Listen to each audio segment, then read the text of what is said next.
Hi, my name's Macy Chandler and I'm auditioning for the Performing Arts Acting UAL Level 3 course. Hello, again my name's Macy Chandler, and something that has inspired me recently is the Black Lives Matter protests that is interlinked with police brutality. Now, I've recognised police brutality for a long time now, and it's not just to do with racism, but with things like sexual assault and domestic violence. And when I heard about what happened with George Floyd, that was the moment that inspired me to create my own case that supports my point that police brutality has been going on for a long time now, and that not every police officer, but most police officers aren't doing their job right, and instead of protecting the citizens of their city, town, country, they are violating and humiliating. And so this whole movement inspired me to create my own case where I would go off, do loads of research, gather some evidence, and just create my own case that supports my point, helps me prove my point to hopefully a wider audience, that police brutality is a major issue that needs to be sorted. So yeah, that is something that has really inspired me recently, and I hope that I'm successful with it. So yeah. Hello, I will be performing a short monologue from the play Blue Moon Over Popular by Rebecca Lenkiewicz. Now, this play is about a group of teenagers struggling to achieve maturity against the background of rock and roll and sadness. Now, in this monologue, I play the role of Shirley, and throughout the play, Shirley is portrayed as a strong, independent female figure. And so this is a very significant moment in the play because we get to see this sort of vulnerable side to her. We get to see this dark past that has haunted Shirley for years now. And so she breaks down and she shares her story. So yeah, that is the monologue I'm choosing to do. Hope you enjoy. Given such a nice thing to do, isn't it? For normal people, you give someone presents, your dad gives you away at your wedding. But to give a child away, that's something quite particular, isn't it? Unnatural. Oh, he was ever so beautiful. Funny little chin and neck he had, like a drunk, all red and wrinkled. Beautiful. And his eyes, I knew I only had seconds. I had to imprint him on my eyes, ever so quick. And I did. And he'll never go away, not from here. They never let me hold him. He'd been with me all that time, getting bigger. The first time he moved was the most exciting thing.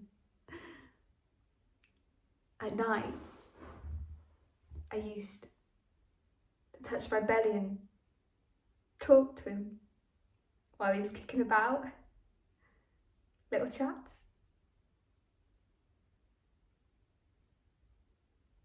And all I wanted to do when he came out was to hold him. Just for a bit. Just to say goodbye. None of that they said. And I cried so hard. So loud the nurse said she'd slap me if I'd carried on.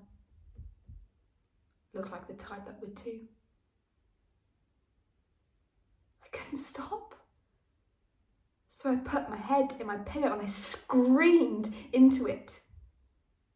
My mouth was so wide, it ached. The pillowcase stank of TCP and I wished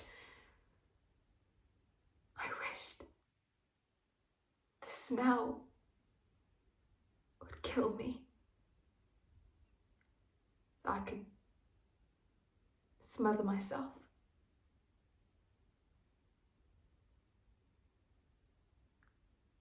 I miss him. I really miss him.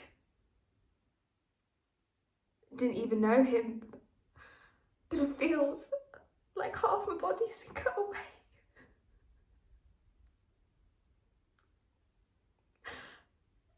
I thought it'd go easier, but it doesn't. It gets worse every day.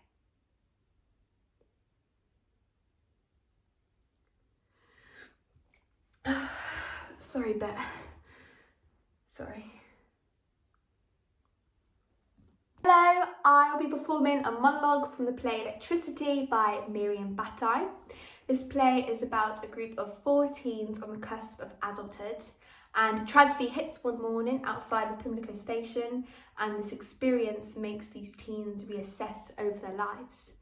Now, in this monologue, I'm playing the role of India, and she is telling this doctor how she falls in love with everyone she meets. Now, from what I've read, it feels like she claims that she falls in love with everyone as a sort of act, a disguise in fear of sharing how she feels with this doctor, this stranger who she's probably never met before. And so she acts like a mental case because she's scared of showing this person that she feels hurt and disappointed with how life has turned out to be. So yeah, this is the monologue I'm choosing to do, and I hope you enjoy. I fall in love with everyone I ever meet. Every man, every woman, everyone. I meet someone. And I see a future before we've even started.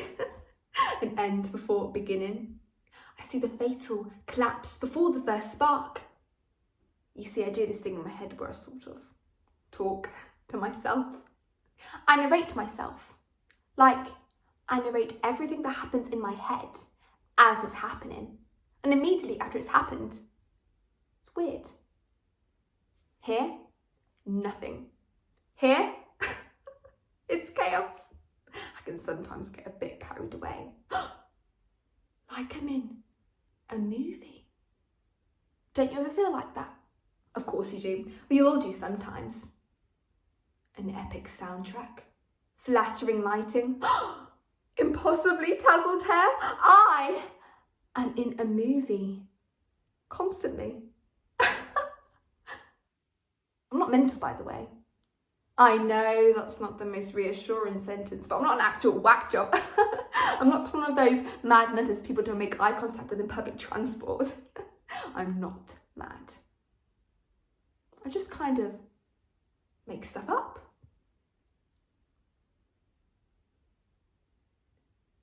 There was something no one ever told me when I was growing up, in my formative years.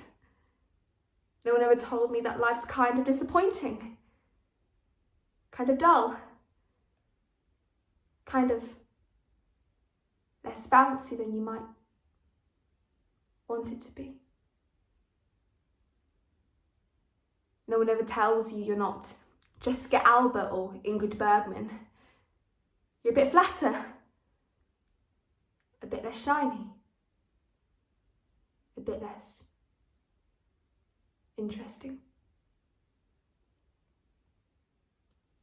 But you're given a brain, endless space, limitless possibilities.